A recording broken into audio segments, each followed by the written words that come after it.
Buddhism बढ़िया है कि भगवत गीता बढ़िया है? दोनों में से क्या ज्यादा बढ़िया है? आज इस वीडियो को देख करके आप समझ जाएंगे, इसलिए पूरा देखिएगा।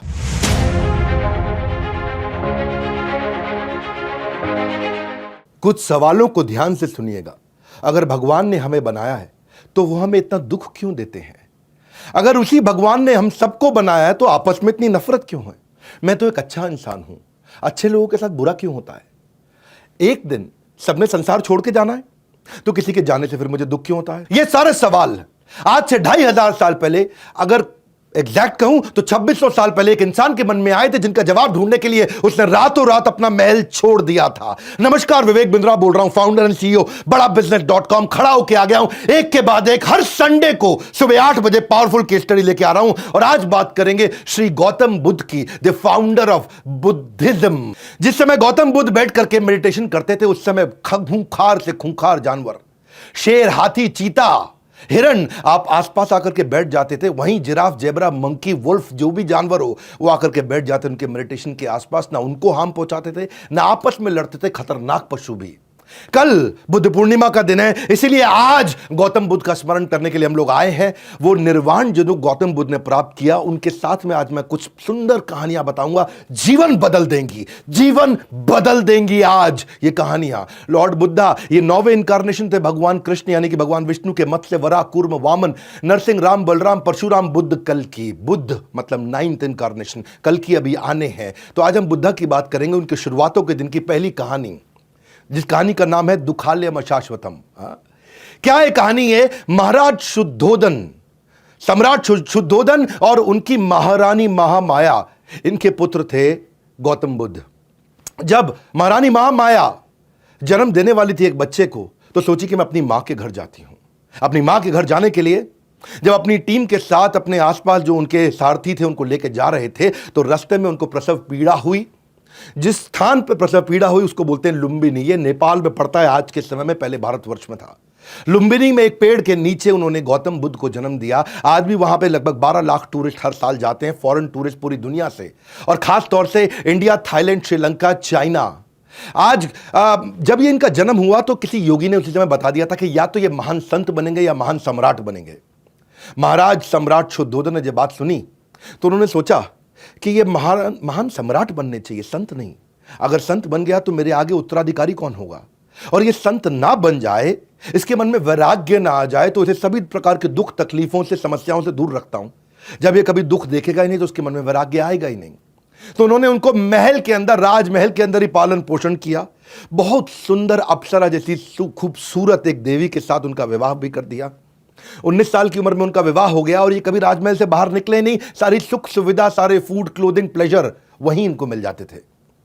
गौतम बुद्ध अभी घर पे सब ठीक चल रहा था, तो एक समय आया जब इनके पिता को कहीं ट्रैवल पर निकलना था। उस दिन अचानक ये भी अपनी कुछ टीम को बोले कि मुझको लेकर के शहर घुमा के लाओ। जब इनको शहर घुमाने लेके गए तो रास्ते में ये हैरान हो गए टूर में देख करके, एक आदमी अजीब सा बैठा हुआ। इन्होंने पूछा सारथी से, ये कौन है? बोला ये बूढ़ा आदमी है। बोला क्या हुआ, इसको देख के अजीब सा लग रहा है?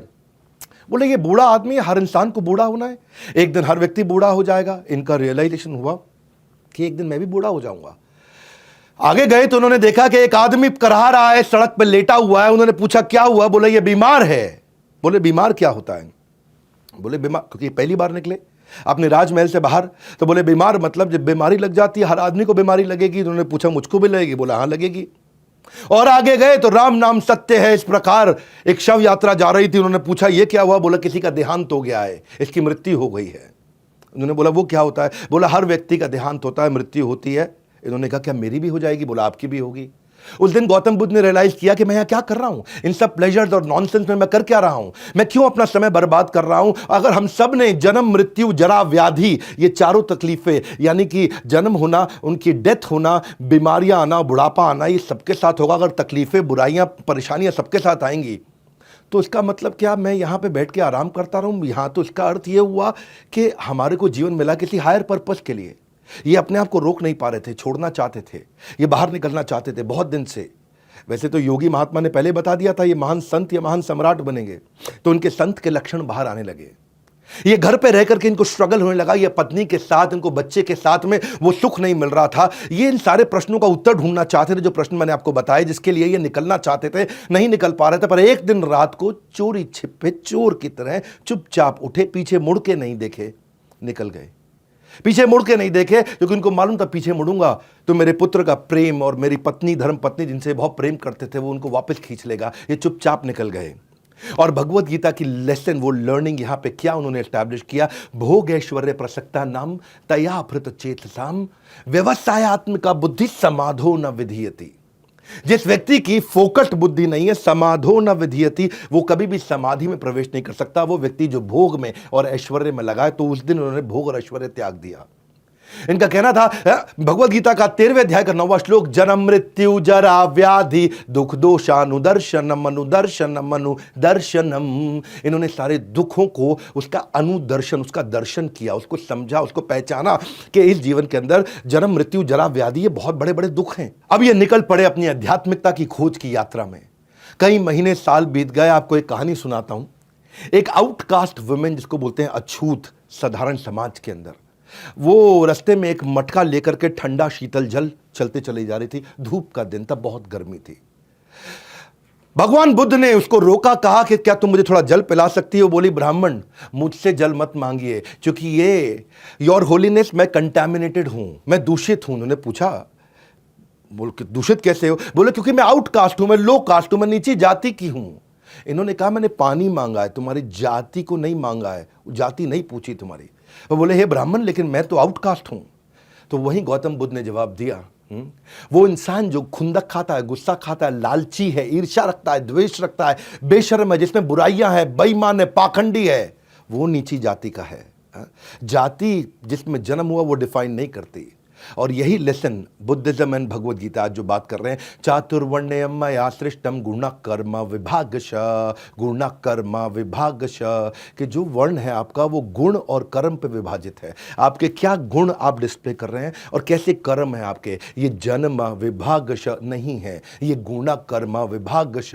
तो गौतम बुद्ध ने क्या कहा, मनुष्य जन्म से नहीं बल्कि कर्म से शूद्र या ब्राह्मण होता है। कोई भी मनुष्य अपने कर्मों से महान बनता है, अपने जन्म से महान नहीं बनता है। दोबारा याद दिलाया तो सारे के सारे धर्मों में इतना कुछ सीखने के लिए है। और बुद्धिज्म और भगवद गीता दोनों न केवल पैरेलल हैं बल्कि सीक्वेंशियल भी हैं और पैरेलल भी है, इंटरवोवन है। दोनों में एक जैसी सुंदर से सुंदर शिक्षाएं हैं। इसलिए मैं दोनों का सामंजस्य आपको इस वीडियो में पूरा बताऊंगा। तीसरी कहानी, ये एक देवी जी के घर पे कुछ भोजन करने गए, उनसे भिक्षा ग्रहण करने गए। वो उनकी शिष्या थी। और जब वहां पे कुछ नौकरानी आकर के कुछ खाना परोस रही थी, भोजन परोस रही थी, तो एक नौकरानी से बड़ा बर्तन भोजन का नीचे गिर गया। भोजन फैल भी गया, नीचे गिर गया। और उसने मालकिन की तरफ देखा, मालकिन मुस्कुराई, बोली कोई बात नहीं, दूसरा बर्तन ले आओ। तो ये परेशान हो गई, बोली मेरी मालकिन ने मुझे कुछ डांटा नहीं, मुझ पे चिल्लाया नहीं, शोर नहीं किया। हाँ, पिछले मालिक ने तो मेरा बुरा हाल कर दिया था, ये कैसी मालकिन है, इसके अंदर इतना प्रेम, इतनी करुणा कैसे, इतनी जल्दी माफ कर दिया।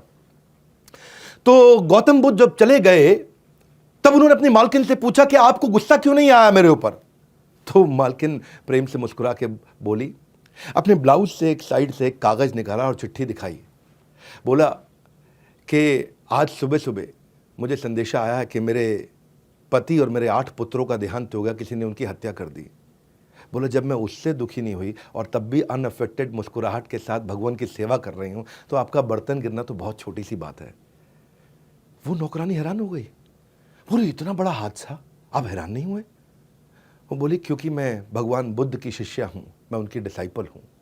और वही एस्टैब्लिश उन्होंने किया, वही एस्टैब्लिश उन्होंने किया जो 6 अध्याय के 19वें श्लोक में कृष्ण ने सिखाया, यदा दीपो निवातस्थो नाहिंगते सोपमा स्मृता योगिनो यत चित्तस्य युञ्जते योगमात्मना।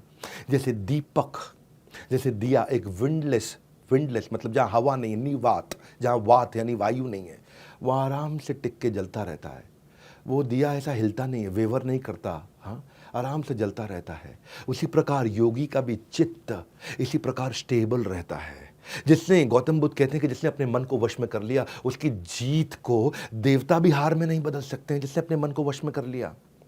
ग्रेट लेसन्स, भगवान बुद्ध ने जो लेसन्स दिए हैं वो इतने पावरफुल है। अगर आदमी इस वीडियो को देख करके इसमें कुछ भी अपने जीवन में उतारे ना, इतने शक्तिशाली, इतने ताकतवर हो जाओगे ना, आपको कोई हरा नहीं पाएगा। हाँ, ये वीडियो दे रहा हूं मैं आपको, हर संडे को पावरफुल वीडियोस देता हूं ला करके सुबह 8 बजे, वापस खड़ा होकर के पूरी एनर्जी के साथ। आपने केस स्टडीज मांगी थी, लेते जाइए एक के बाद एक। चौथी कहानी, पावरफुल माइंड कंट्रोल। ये कहानी किसकी? यह हाथी की कहानी।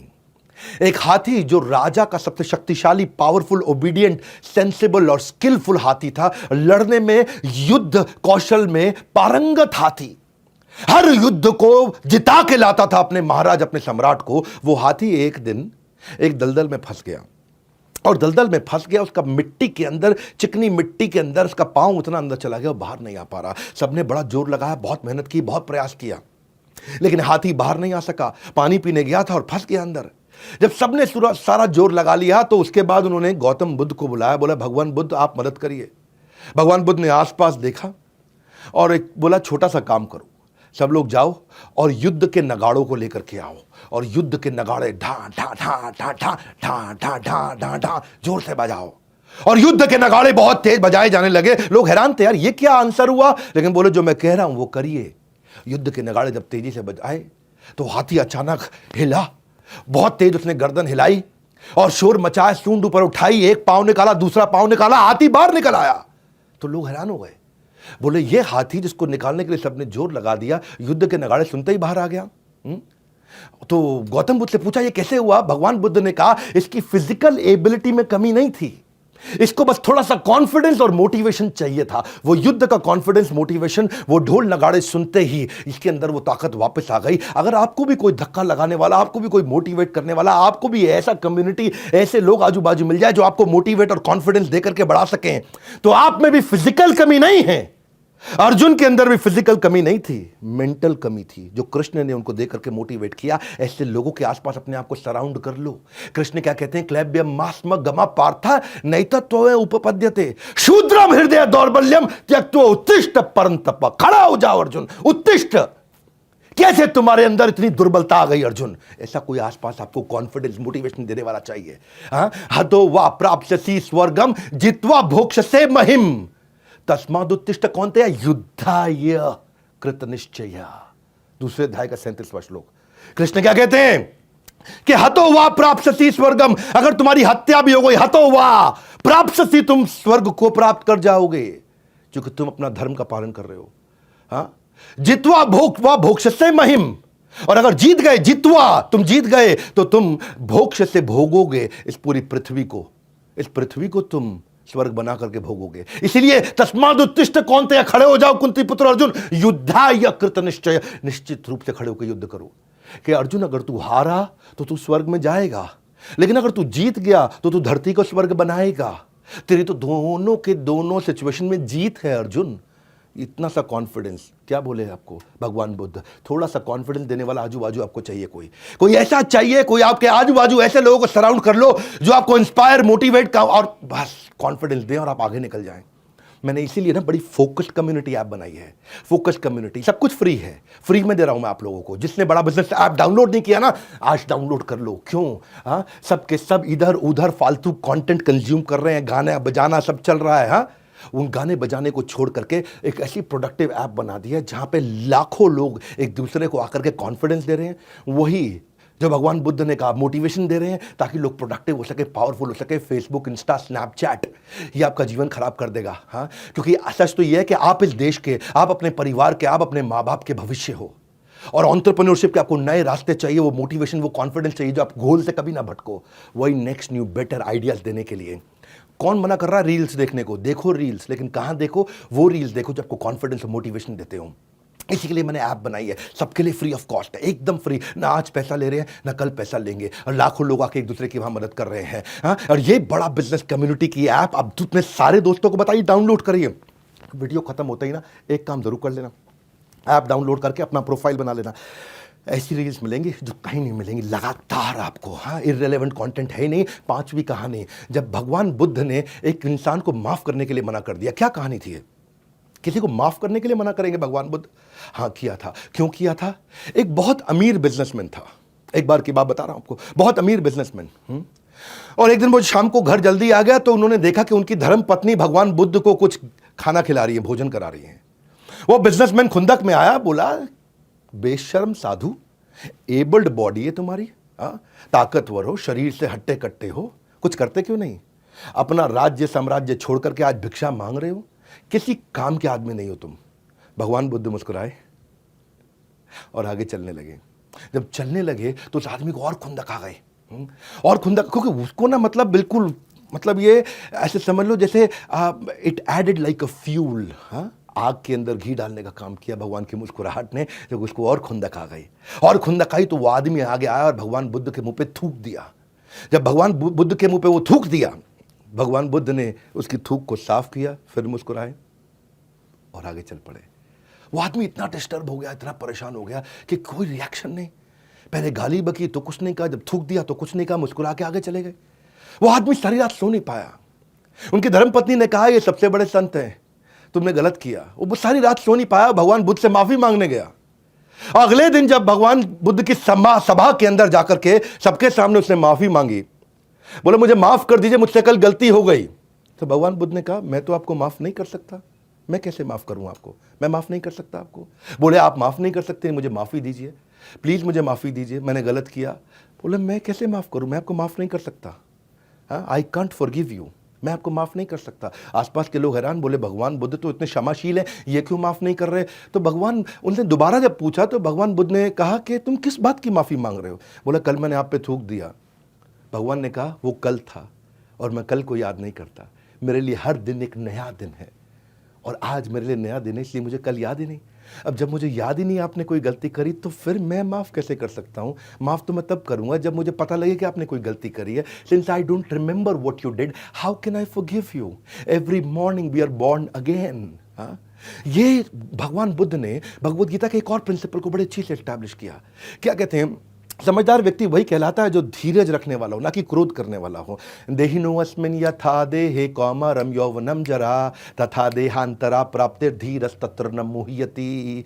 जो धीर व्यक्ति है वो कल जो शरीर बदल गया, परसों जो शरीर बदल गया, कौमारम यौवनम जरा, बचपन जवानी बुढ़ापा शरीर बदलता है, रोज बदलता है, और कल की बात को वो बदल करके खत्म कर देता है। धीरस तत्र न मुह्यति, धीर व्यक्ति मोहित नहीं होता है। हर दिन नया होता है और उससे कोई फर्क नहीं पड़ता कि कल क्या हुआ, हर दिन हम नई शुरुआत कर सकते हैं। ये भगवान बुद्ध का वचन है। क्रोध को पाले रखना एक गर्म कोयले को किसी और के ऊपर फेंकने की नियत से पकड़ने के समान है कि मैं किसी और के ऊपर कोयला फेंकने वाला हूं, गरम गरम कोयला किसी और के ऊपर फेंकूंगा।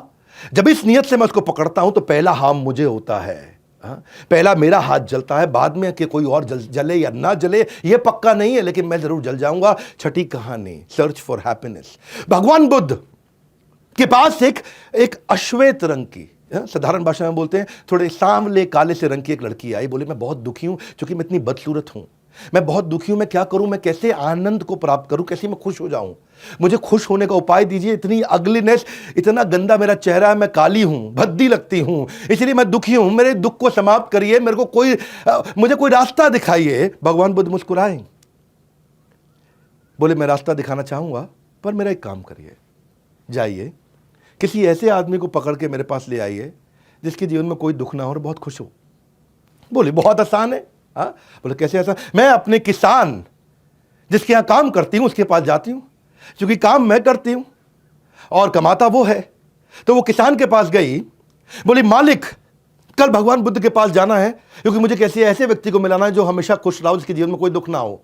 तो मालिक कल आप मेरे साथ चलिए। तो किसान ने बोला कि भाई मैं तो खुद ही बहुत दुखी हूं, मैं कैसे चलूंगा, मैं आपको डिसअपॉइंट नहीं करना चाहता। बोले मालिक आपके पास तो जमीन है, पैसा है, खाना है, आप कैसे खुद दुखी हैं। तो किसान ने जवाब दिया कि मेरे पास जमीन है, खाना है, पैसा है, लेकिन ये सब कुछ मैं जमींदार को दे देता हूं। जमींदार मुझसे ले जाता है, उसको किसानी करनी भी नहीं पड़ती, उसको खेती करनी भी नहीं पड़ती, और वो कमा लेता है। वो हमसे ज़्यादा कमाता, हमसे ज़्यादा सुखी है, हम तो उसी के लिए काम कर रहे हैं। तो बोली ओके नो प्रॉब्लम, मैं जमींदार के पास चली जाती हूँ, वो ज़्यादा सुखी है। तो जमींदार के पास जाती है और बोलती है कि भगवान आप मेरे साथ चलिए, मुझे भगवान बुद्ध के पास जाना है, किसी ऐसे व्यक्ति से मिलाना जिसके जीवन में कोई दुख ना हो। जमींदार हैरान हो गया, बोले मैं तो सबसे ज्यादा दुखी हूं। बोले आप कैसे दुखी हैं, आपके पास तो इतना पैसा, इतना रिस्पेक्ट, इतना सम्मान है। बोले मुझे दुख है और परेशानी है और टेंशन है, चोरों की, लुटेरों की, डकैतों की, हर समय मुझ पर नजर रखते हैं, रात को मैं ढंग से सो नहीं पाता। तो बोले फिर कौन है सुखी व्यक्ति। बोले असली सुखी जो मिनिस्टर है ना राजा के, वो सबसे ज़्यादा सुखी हैं। उन्हें क्या करना है, वो तो हमको दंड देते हैं, हमसे टैक्स लेते हैं, हमसे सब वसूलते हैं और आराम से राजपाट का सुख भोग रहे हैं। कहती है कोई बात नहीं, मिनिस्टर के पास जाती हूँ। जब मिनिस्टर के पास जाती तो वहां भी यही उत्तर मिलता है उसको कि मुझ पे तो जनता का गुस्सा फूटता है, युद्ध का परिणाम मुझे सब झेलना पड़ता है, इतनी तकलीफें जो राजा बोलते हैं करना पड़ता है, कोई छुट्टी नहीं मिलती, 365 दिन काम करना पड़ता है, मैं राजा के साथ जुड़ा हूं लेकिन सारी तकलीफें मुझे को झेलनी पड़ती हैं। तो उसको समझ में आया कि ओ, राजा राजा को कोई इंस्ट्रक्शन नहीं देता, राजा सबको इंस्ट्रक्शन देता है। तो वो सुखी होगा। जब वो राजा के पास गई तो राजा का भी वही हाल। राजा बोला नहीं नहीं मैं तो बहुत परेशान हूं। बोले तुम क्यों परेशान हो? बोले मेरे दुश्मन मेरे ही घर में रहते हैं, कब कौन मुझे मार दे पता नहीं, ना मैं सो पाता हूं ना पीस ऑफ माइंड है। हाँ? मैं तो इतना परेशान रहता हूं कि मैं कहीं अकेले भी नहीं जा सकता, मेरे साथ में इतने लोग जाने पड़ते हैं और कभी कभी मन करता है कि मैं भी अकेले में बाजार जाऊं, कुछ खाऊं पीऊं, लेकिन इतने लोगों के साथ जाना पड़ता है क्योंकि हर समय टेंशन में रहता हूं। तो वो भगवान बुद्ध के पास गई, उसने सारी कहानी सुनाई, ऐसा ऐसा हुआ। हाँ, किसान के पास गई, जमींदार के पास गई, मिनिस्टर के पास गई, राजा के पास गई। तो भगवान ने बताया उनको कि यही असल में लेसन है कि आपको जो सुख मिलेगा वो कहाँ से मिलता है? सुसुखम कर्तुम अव्ययम। असली सुख कब मिलता है? जब राज विद्या राजगुह्यम पवित्रम उत्तमम। जब आपको राज विद्या, वो सीक्रेट विद्या, वो ज्ञान आपके अंदर प्रज्वलित होता है। खुशी पाने के लिए खुद प्रयत्न करें, दूसरों पर निर्भर ना रहें। जो मनुष्य लगातार शिकायत करते रहते हैं वो कभी खुशी नहीं रह सकते। तो पवित्रमिदम उत्तमम सुसुखम कर्तुम अव्ययम, कि इतना सुख जो कभी समाप्त नहीं होगा। ये सुख बाहर नहीं मिलता, ये भीतर है, आपके अंदर है। सातवीं कहानी, ये कहानी वो है जब भगवान एक वैश्या के घर यानी कि एक प्रोस्टिट्यूट के घर जाते हैं। भगवान के साथ में हमेशा 2000-3000 साधु संत यानी कि मॉन्क्स उनके साथ चला करते थे। जब वो उनके साथ चलते थे तो उनका नियम था कि कहीं पे भी किसी भी गांव में 3 दिन से ज़्यादा नहीं रहे, ताकि वहाँ के लोगों के ऊपर खाने का व्यवस्था का कोई बोझ ना पड़े। तो नए नए गांव जाते थे। वे एक गांव में पहुँचे तो वहाँ एक बहुत सुंदर, बला की सुंदर, इतनी खूबसूरत एक स्त्री ने उनका स्वागत किया जिसका नाम था आम्रपाली। आम्रपाली ने उनको बोला कि आप मेरे घर पर भिक्षा स्वीकार करने के लिए आए, मैं आपको भोजन खिलाना चाहती हूँ। और जब आम्रपाली की बात हुई तो सारे गांव वाले थोड़ा अचानक एक दूसरे का मुंह देखने लगे। तो पूछा क्या हुआ? बोला भगवान वो तो वैश्या है, वो प्रोस्टिट्यूट है, उसके घर जाएंगे तो बिल्कुल अशुभ हो जाएगा, आपकी भक्ति का विनाश हो जाएगा। तो भगवान ने कहा नहीं, क्यों इनऑस्पिशियस है, क्यों विनाश होगा? उसने इतने प्रेम से बोला है, मैं उसका भोजन स्वीकार करूंगा, मैं उसके लव एंड अफेक्शन को स्वीकार करना चाहता हूं, मुझे उसके शरीर को थोड़ी स्वीकार करना है। हाँ, वो उसने मुझे तो वो चले गए वैश्या के घर पे और लोग इधर उधर देखने लगे। बोले लगता है भगवान की भक्ति समाप्त हो गई यहीं, लगता है गौतम बुद्ध का पतन हो गया है। गौतम बुद्ध गए उनके घर पे तो उसने उनको नए वस्त्र दिए, बारिश में भीगे हुए थे, नए वस्त्र दिए, उनको एक नया स्थान दिया जहाँ वो बैठे, उनको 56 भोग, उनको अच्छे से भोजन खिलाया और खिलाने के बाद उनको कहा कि भगवान आप यहीं आराम करें। वैश्या भी पास में जाकर के दूसरी तरफ जाकर के सो गई। पूरा का पूरा गांव परेशान हो गया कि वैश्या के घर पे जाकर के भगवान सोए, एक प्रोस्टिट्यूट के घर पे। उनके घर के अंदर रात वहीं बिताई है। तो सब भ्रष्ट हो गया, सब समाप्त हो गया। पूरा गांव सुबह सुबह इकट्ठा हो गया दरवाजे के बाहर ये देखने के लिए कि भगवान जब बाहर आएंगे निकल करके और वैश्या बाहर आएगी तो उनकी क्या अवस्था होगी, उस अवस्था को देखना चाहते हैं। और वो जब सुबह हुई और दरवाज़ा खुला तो दोनों भगवान और वही वैश्य आम्रपाली प्रोस्टिट्यूट दोनों दरवाजे से बाहर निकले। और जब बाहर निकले तो सब हक्के बक्के रह गए देख के। हक्के बक्के इसलिए रह गए क्योंकि वैश्या जो कपड़े पहनती थी वो थे ही नहीं। वैश्या ने उस समय गेरुए वस्त्र, सैफरन क्लोथ धारण कर लिए और उस दिन हेड शेव करके वो भिक्षु बन गई। और भगवान ने क्या उत्तर दिया कि my wage are more powerful than her. उस वैश्य ने अपना जितना भी धन एकत्रित किया था सब कुछ भगवान को दान कर दिया ताकि एक बौद्ध मठ बनाया जा सके। और क्या भगवत गीता का प्रिंसिपल यहां स्टैब्लिश किया कि ज्ञान विज्ञान तृप्तात्मा कूटस्थो विजितेंद्रिय युक्त इच्छुते योगी समलोष्ट शम कांचना। कि जो व्यक्ति ज्ञान के साथ में विवेक से संतुष्ट रहता है वो सभी परिस्थितियों में अविचलित रहता है, उसको कोई वैश्य विचलित नहीं कर सकती है। वो धूल पत्थर और सोने और कंकड़ को एक समान देखते हैं। धूल पत्थर सोने और कंकड़ को, यानी कि पत्थर भी हो या गोल्ड भी हो, उसको एक समान देखते हैं। अज्ञानी आदमी, भगवान कहते हैं कि अज्ञानी आदमी एक बैल के समान है। वो ज्ञान में नहीं बड़ा होता है, वो आकार में बड़ा होता है। बैल केवल आकार में बड़ा होता है। तो भगवान ने बाहर निकल कर केवल झोपड़ी से वैश्य के क्या उत्तर दिया कि my purification is more powerful than her contamination. और क्या कहा कि मुझे इस वैश्य के अतीत से कोई मतलब नहीं, उसका वर्तमान और भविष्य को उसे अपने मन के अंदर नियंत्रित करके रखना है। ज्ञानी लोगों की संगत से जीवन व्यर्थ होने से बच जाता है। और बाकी लोगों के लिए उन्होंने क्या कहा कि शक एक लाइलाज बीमारी है। शक एक लाइलाज बीमारी है जो आपको दीमक की तरह समाप्त कर सकती है। 8वीं कथा के ऊपर चलते हैं, कोलैबोरेट नॉट कंपीट। एक व्यक्ति भगवान की शरण में आया, बोला मैं बहुत परेशान हूं। भगवान ने कहा क्यों परेशान हूं? बोले महात्मा बुद्ध, मैं बड़ा व्यापारी हुआ करता था, मेरा सारा व्यापार डूब गया। बोले क्या हुआ? बोला मेरा दोस्त था बचपन का, वो बहुत गरीबी में था, गुर्बत में था, परेशानी में था, मैंने उसकी परेशानी में उसकी मदद करी और इतनी मदद करी कि आज वो बड़ा व्यापारी हो गया और रोज बढ़ता चला जा रहा है, इतना बड़ा व्यापारी हो गया और मैं रोज गरीब होते चला जा रहा हूं, पूरी तरह बर्बाद हो गया। मैं रोज उसको देखता हूं कि वो और आज आगे बढ़ गया और रोज अपने आप को देखता हूं कि मैं और नीचे गिरा, उसको देखता हूं वो और आगे बढ़ा, फिर देखता हूं वो और आगे बढ़ा और भगवान वो इतना बड़ा हो गया और मैं बिल्कुल बर्बाद हो गया। तो गौतम बुद्ध ने कहा कि तुमने उससे जाके मदद मांगी? बोला नहीं, मैं मदद मांग के अपने आप को छोटा नहीं करना चाहता। भगवान ने कहा एक ही गलती है तुम्हारी, उसकी सबसे बड़ी अचीवमेंट है कि उसने अपनी ग्रोथ पे फोकस किया और तुम्हारा सबसे बड़ा फेलियर है कि तुमने भी उसी की ग्रोथ पे फोकस किया। वो अपनी ग्रोथ पे फोकस करता रहा और तुम उसी की ग्रोथ पे फोकस करते रहे। वो उसका सक्सेस बना, ये तुम्हारा फेलियर बन गया। इंसान अपने दुख से इतना दुखी नहीं है जितना दूसरे की खुशी से दुखी है। जब इंसान दूसरे को खुश देख करके drop your ego and ask for help हो गया, उसने हेल्प तो लिया। भगवान ने भगवद गीता का एक और प्रिंसिपल एस्टैब्लिश किया, दंभो दर्पो अभिमानश्च क्रोध पारुष्यमेव च अज्ञानम चाभिजातस्य पार्थ संपदमासुरीम। के आसुरी मतलब राक्षस के कुछ गुण होते हैं। वो क्या है? पाखंड, दंभ, अभिमान, क्रोध, ईर्ष्या, द्वेष, दूसरे के साथ में द्वेष रखना, ये एक आसुरी गुण है। और तुम एक असुर हो और असुर कभी प्रगति नहीं कर सकता है। ईर्ष्या, ईर्ष्या से नहीं, ईर्ष्या प्रेम से खत्म होती है और यही शाश्वत सत्य है। हम उसी वक्त असफल हो जाते हैं जैसे ही हम अपनों को छोड़ करके दूसरों पे ध्यान देने लगते हैं। और भगवान बुद्ध ने जैसे इसको समझाया, उसको ये बात समझ में आई। 9वीं कहानी, हाँ 9वीं कहानी क्या है? ये एक स्कोरबोर्ड की कहानी है, जरा ध्यान से समझना। एक राजसी रसोइया हुआ करता था, राजसी शेफ, जिनको महाराज शेफ, रसोइया कुछ भी कह सकते हैं हम। वो रोता हुआ भगवान बुद्ध के पास गया, बोला भगवान बुद्ध, मैं इतना काम करता हूं, इतना कटिंग, चॉपिंग, कुकिंग, इतनी मेहनत करता हूं, इतना इनोवेटिव डिशेस बनाता हूं, लेकिन हमेशा अननोटिस चला जाता है। कोई मुझे नोटिस नहीं करता, कोई मेरे किए हुए काम पे ध्यान नहीं देता, मुझे उसका कभी कोई क्रेडिट नहीं मिलता। तो भगवान बुद्ध उसको देख के मुस्कुराए और बोले एक बात बताओ कि इस पूरे के पूरे राजमहल का जो सबसे बड़ा द्वार है, मेन द्वार, वो कितना दूर है? वहां तक पहुंचने में कितना देर लगता है? रसोइये ने कहा कि भगवान वहां पहुंचने में 2 घंटा लगता है। अगर मैं वहां होकर के आऊं, वापस आऊं तो 2 घंटा लग जाएगा। भगवान ने कहा कोई बात नहीं, जाओ, पर जल्दी से जल्दी लौट के आना, बस उस दरवाजे को छू के आना। वो रसोइया भागा भगवान के आदेश पे और वापस आया, 1 ही घंटे में वापस आ गया। तो सारे देख के हैरान, बोला था दरवाजे को छू के आना, 2 घंटे का काम, 1 घंटे में लौट के आ गया, झूठा आदमी। लेकिन उसने कहा नहीं भगवान, मैं दरवाजे को छू के आया। बोले कैसे छुआ?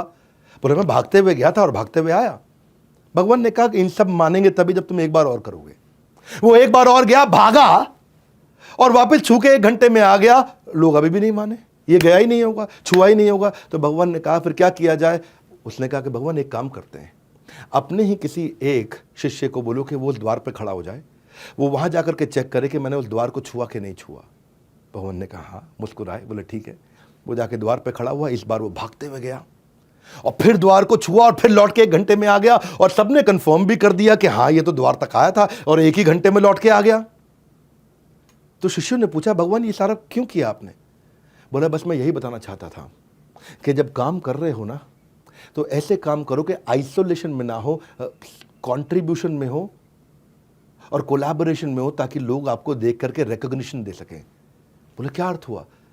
बोला काम ऐसे मत करो कि किसी को दिखाई ना पड़े, काम ऐसे करो कि जैसे वहां पे आप दरवाजे को छू करके आए और किसी ने देख लिया, ताकि तुम्हारे को उसका रिकॉग्निशन मिल सके। इसको बोलते हैं रिपोर्टिंग द स्टेक होल्डर्स। एक विजिबल स्कोर बोर्ड, आज की मैनेजमेंट की पढ़ाई में इसको कहते हैं visibility and accountability. Visible score board business में भी, काम के अंदर भी, ऑफिस के अंदर भी ऐसा ही करना चाहिए। और भगवत गीता के एक और प्रिंसिपल को एस्टैब्लिश किया, जहां भगवान कृष्ण ने अपना विराट रूप दिखाया, अर्जुन को भी दिखाना पड़ा, तो अपने काम को दिखाना पड़ता है। हाँ क्या बोले संजय 11वें अध्याय के 9वें श्लोक में? बोले एवं उक्त्वा ततो राजन महायोगेश्वर हरि दृश्यम आशा पार्थस्य। पार्थ को अपना पूरा दृश्य दिखाया, परमम रूपम ऐश्वर्यम, अपना परम रूप ऐश्वर्य भगवान ने दिखाया। तो भगवान बुद्ध ने बोला कि कभी कभी अपना ऐश्वर्य दिखाना पड़ता है। और भगवत गीता में अगर कृष्ण ने अपना ऐश्वर्य दिखाया तो तुम तो रसोइये हो, तुमको क्यों जरूरत नहीं पड़ेगी अपना ऐश्वर्य दिखाने के लिए। इतने सुंदर लेसन्स। मैंने ये देखा कि बुद्धिज्म और भगवत गीता दोनों पढ़ाई एकदम सेम है, दोनों की शिक्षाएं एकदम सेम है। मैं आज आपको 10वीं कहानी सुनाने जा रहा हूं, और ये 10वीं कहानी क्या है? When you reject a parcel it comes back to you. क्या अर्थ हुआ? एक बार भगवान बुद्ध एक किसी गांव से निकल रहे थे, तो वहां पे एक बहुत बदतमीज इंसान आकर के भगवान बुद्ध को सामने जोर जोर से उनको गालियां देने लगा कि तू स्टूपिड है और तुम एक फेक साधु हो, एक झूठे साधु हो। सारे गांव के सामने जोर जोर से चिल्लाने लगा, बुरा भला बोलने लगा। इतना बुरा भला बोला तो भगवान बुद्ध को कोई असर नहीं पड़ा, वो ऐसे मुस्कुराते रहे और आगे चल पड़े। सारे गांव वालों ने पूछा, इसने आपको इतना बुरा भला बोला, आपको बुरा नहीं लगा? आपने कुछ जवाब नहीं दिया, आपको कुछ तो कहना चाहिए था। तो भगवान बुद्ध ने उनसे पूछा कि अगर आप किसी के घर में कोई चिट्ठी भेजोगे, एक पार्सल भेजोगे, अगर वो पार्सल को रिसीव नहीं करता किसी कारणवश, तो उस पार्सल का, उस चिट्ठी का क्या होगा? तो गांव वालों ने बोला, वो चिट्ठी पार्सल भेजने वाले के पास वापस आ जाएगा। तो भगवान ने कहा, यही तो मैं भी कर रहा हूं। हाँ, जो उसने मुझे गाली दी, बुरा भला बोला, अगर मैंने स्वीकार नहीं किया तो वापस उसके पास चला गया। इसको बोलते हैं back to the sender. Sender के पास वापस चला गया।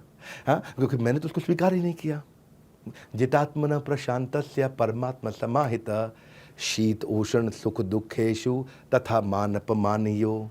कि जिसने मन को जीत लिया है, जितात्मन, जिसने मन को जीत लिया है, प्रशांतस्य, वो इतना शांत हो जाएगा। परमात्मा समाहिता, परमात्मा तो उसको पहले ही मिल गए हैं। शीत उष्ण, सर्दी गर्मी, सुख दुख, मान अपमान, इन 6 परिस्थितियों के अंदर वो हमेशा स्टेबल रहेगा। तो जितना देर, देखिए मेरी बात सुनिए, हमेशा याद रखें कि क्रोध करना अपने मन में एक बड़े बोझ को रखने के समान है। तो भगवान बुद्ध क्या कहते हैं कि तुम अपने क्रोध के लिए दंड नहीं पाओगे, तुम अपने क्रोध के द्वारा ही दंड पाओगे। क्योंकि शब्दों के भीतर नष्ट करने की और स्वस्थ करने की दोनों बहुत बड़ी शक्तियां होती हैं। और वही सारी लेसन्स जैसे जैसे मैं भगवत गीता में पढ़ता गया, तो आज मैं आपको बताना चाहता था कि कैसे सारे शास्त्रों में, सारे धर्मों में कितनी सुंदर शिक्षाएं हैं। आप किसी भी धर्म और शास्त्र को पढ़ते हो, उसको जीवन में अप्लाई करें और आपकी प्रगति होगी। 11वां अध्याय आज का, फाइंडिंग द इनर पीस। एक यंग बालक भगवान बुद्ध के पास आया, बोला अगर मैं बहुत मेहनत करूं तो मुझे क्या इनर पीस और दुखों से मुक्ति मिल सकती है? यानी कि आंतरिक शांति और दुखों से मुक्ति मैं ये चाहता हूं, मैं इसके लिए बहुत मेहनत करूंगा। भगवान बुद्ध ने कहा तुम्हें 10 साल लगेंगे। लेकिन उससे भी ज्यादा मेहनत करूंगा तो 20 साल लगेंगे।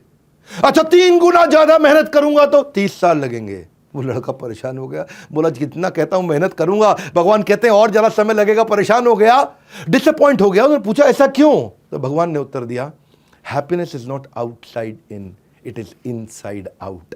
यह आपके ज्ञान के साथ अंदर से आती है। श्रद्धावान लभते ज्ञानम तत्पर सत्येंद्रिया ज्ञान लब्ध्वा पराम शांतिम अधिरेणाधिगच्छति।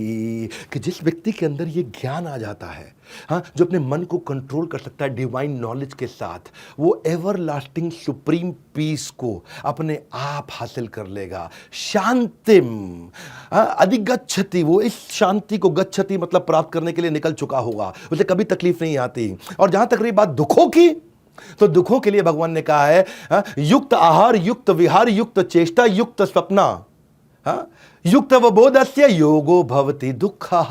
ये सारे दुख समाप्त हो जाएंगे जब आदमी रेगुलेट हो जाएगा। रेगुलेट तरीके से सोएगा, रेगुलेट तरीके से कर्म करेगा, रेगुलेट तरीके से खाएगा। ज्यादा खाएगा तो भी दुख, कम खाएगा तो भी दुख। ज्यादा सोएगा तो भी दुख, कम सोएगा तो भी दुख।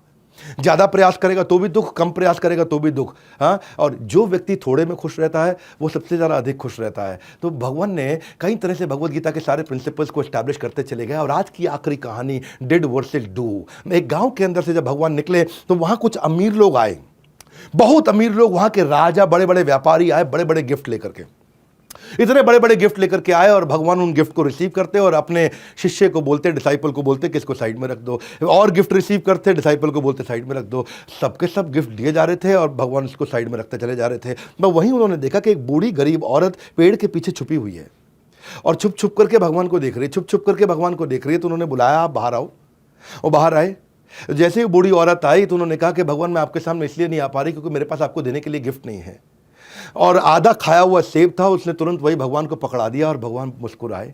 उन्होंने से आधे खाए हुए जूठे सेब को उठाया और खाना शुरू कर दिया।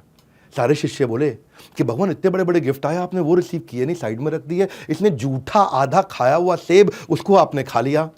तो भगवान ने उत्तर दिया, बड़ा सरल से मेरी बात को समझो सरलता से। भावग्राही जनार्दन, कि मैं भाव को ग्रहण करता हूँ। और भगवान ने क्या कहा वहाँ पे? उन्होंने कहा कि जितने भी राजा महाराजा और बड़े बड़े सेठ आए थे, they are giving me 1/10 of their capacity. और ये जो बूढ़ी औरत आई थी, she is giving me 100% of her capacity. तो उन्होंने पूछा इसका क्या अर्थ हुआ? बोले ये बड़े सेठ, इनके पास बहुत कुछ था देने के लिए, 90% छुपा लिया, 10% दिया। और ये बूढ़ी औरत, इसके पास केवल आधा सेब था, उसके पास कुछ भी नहीं था खाने के लिए, वही 100% था, उसने वही सब कुछ अपना मुझको दे दिया और ये चिंता भी नहीं करी कि आज वो कैसे खाएगी। तो आप कितना कर सकते थे, उसमें से कितना किया। एक आदमी की कैपेसिटी बढ़ाने के लिए भगवान ने ऐसे ऐसे प्रिंसिपल्स बताए हैं। हाँ, और इसीलिए भगवान क्या कहते हैं कि भगवान बुद्ध कहते हैं कि सबको समान दृष्टि से देखना चाहिए। 5वें अध्याय का 18वां श्लोक, विद्या विनय संपन्ने ब्राह्मणे गवि हस्तिनी शुनि चैव स्वपाके च पंडिता समदर्शना। कि एक पंडित व्यक्ति ब्राह्मण को, गाय को, हाथी को, कुत्ते को मार के खाने वाले को, इन पांचों को एक ही दृष्टि से देखते हैं, पंडिता समदर्शना। असली खुशी सब कुछ प्राप्त कर लेने में नहीं है, असली खुशी सब कुछ दे देने में है। और भगवान समान दृष्टि से सबको देखते थे। और फिर एक समय आया कि भगवान ने अपनी लीलाओं को समाप्त किया। मैं आज कम से कम 108 कथाएं बता सकता था, 12 कथाओं पे ही वीडियो बहुत लंबा हो गया है। इस संसार में सत्य के अलावा सभी का अंत होना तय है। और भगवान ने भी अपनी लीला को अंत करने का समय निर्धारित किया जब भगवान समाधि में जाने वाले थे। गौतम बुद्ध, बताया जाता है कि इसी बुद्ध पूर्णिमा के दिन उनका जन्म हुआ और इसी बुद्ध पूर्णिमा के दिन उनका अवतार और उनका तिरुभाव, यानी कि वो चले गए संसार से। और उस समय वो आधा लेटा हुआ पोज, आपने भगवान बुद्ध की कई ब्यूटीफुल मूर्तियां देखी होंगी, उनके डिटेल्स देखी होंगे जिसमें वो आधे लेटे हुए हैं ऐसा हाथ रख करके। वो उसको बहुत सेक्रेड माना जाता है बुद्धिज्म धर्म के अंदर, जब वो आधे लेटे हुए और अपनी बाकी की बची हुई डायरेक्शंस दे रहे थे कि इस धर्म को आगे कैसे लेके जाएंगे। और उसी समय उन्होंने 6 टीचिंग्स दी कि किसी की हत्या नहीं करना, किसी का कुछ चुराना नहीं, इंद्रिय तृप्ति को त्याग दो, किसी को दुख नहीं पहुंचाना, कभी नशा नहीं करना और किसी को रिश्वत देना लेना नहीं।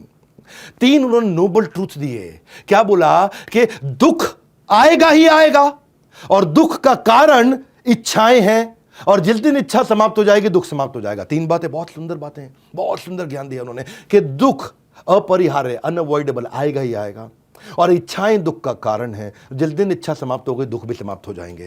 ब्यूटीफुल लर्निंग, ये अपने सारे बच्चों को दिखाइएगा इस वीडियो को। बुद्धिज्म में आज 520 फॉलोअर है पूरी दुनिया के अंदर, लगभग 7% पॉपुलेशन। बुद्धिज्म में कोई होली किताब नहीं है जैसे कि बाइबल है, कुरान है या भगवत गीता है, ऐसी कोई किताब नहीं है, पर उनकी टीचिंग्स हैं। आज चाइना के अंदर 18% लोग बुद्धिस्ट हैं। आज आप देखेंगे थाईलैंड के अंदर 93% लोग बुद्धिस्ट हैं और जापान के अंदर सबसे ज़्यादा 67% लोग बुद्धिस्ट हैं। वैसे BR Ambedkar, Tiger Woods, Steve Jobs और रिचर्ड गियर भी बुद्धिस्ट बन गए थे आगे चल के। बहरहाल ये बुद्धिज्म की कहानी। और अब क्योंकि इस समय बुद्ध पूर्णिमा आई है, इसलिए हमने भगवान बुद्ध को याद किया और उनके लेसन्स। आज किसी भी बच्चे के अंदर, किसी भी बड़े के अंदर अगर ये लेसन्स में से कुछ भी आ गया तो जीवन में क्रांति आ सकती है। इसको धैर्य के साथ सुनने वाला वीडियो था। मैं कहूंगा कि इस वीडियो को आप पूरे देश को सुनाइए, क्योंकि संस्कार बदलना चाहता हूं मैं यहाँ पे, और संस्कार के साथ व्यापार भी बदलना चाहता हूं। इसीलिए मैंने लास्ट में जाते वक्त 1 मिनट आपको बता दूं, बिजनेस के ब्रह्मास्त्र के बारे में अगर आपको नहीं पता, मैं fast track MBA crash course लेके आया हूं। Fast track MBA crash course, उसमें 300 से ज्यादा स्ट्रैटेजी दे रहा हूं आपको मैं। आज लोगों के जीवन में बहुत सारी तकलीफें हैं। कस्टमर आ रहा है, रुकता नहीं है, नेगोशिएट कैसे करूं, कस्टमर की सर्विस कैसे करूं, मैन पावर कैसे हायर करूं, पैसा नहीं है, बिजनेस को कैसे बड़ा करूं, नई लीड कैसे लेकर के आऊं, मार्केटिंग कैसे करूं, सोशल मीडिया कैसे इस्तेमाल करूं, फाइनेंस की समस्या, सेल्स की समस्या, कस्टमर की समस्या, रिक्रूटमेंट की समस्या, पीपल डेवलपमेंट की समस्या, सारी समस्याओं का समाधान फास्ट ट्रैक MBA 2999 रुपए में दे रहा हूं। हाँ, मैं ये 29 करोड़ 29 लाख 29 हजार नहीं मांग रहा हूं आपसे, 2999 रुपए मांग रहा हूं। हाँ, लो price guarantee, free service guarantee, replacement guarantee, और सबसे बड़ी बात मनी बैक गारंटी। पसंद नहीं आए ना, 48 घंटे में पैसा वापस। हाँ, पड़े हो किस चक्कर में, कोई नहीं है टक्कर में। इस देश को बदलने के लिए ना मैं इस समय खड़ा हो चुका हूं और क्रांति के साथ हर संडे को पावरफुल वीडियो लेकर के आ रहा हूं। इन वीडियोस को देखिए, सब तक पहुंचाइए, और ये 2999 रुपए का रिस्क अपने लिए ले लीजिए। नहीं पसंद आएगा तो पैसा वापस, आपका कोई रिस्क ही नहीं है भैया। आपको 100% मनी बैक गारंटी दे रहा हूं, रिस्क फ्री कर दिया कंप्लीटली आपके लिए। ये 9810544443 ये वो नंबर है जो कभी भूलना नहीं। और बड़ा बिजनेस की ऐप आपने डाउनलोड कर ली होगी, कंप्लीटली फ्री है सबके लिए। हमारे साथ जुड़े रहने के लिए, ऐसे पावरफुल वीडियोस को देखने के लिए, नीचे बताने के लिए कि अगला वीडियो किसका लाया जाए, इस वीडियो को सब तक पहुंचाने के लिए, वर्ल्ड के नंबर 1 एंटरप्रेन्योरियल यूट्यूब चैनल पर आने के लिए आप सबका हृदय की गहराई से मुस्कुराहट के साथ प्रेम पूर्वक बहुत बहुत धन्यवाद।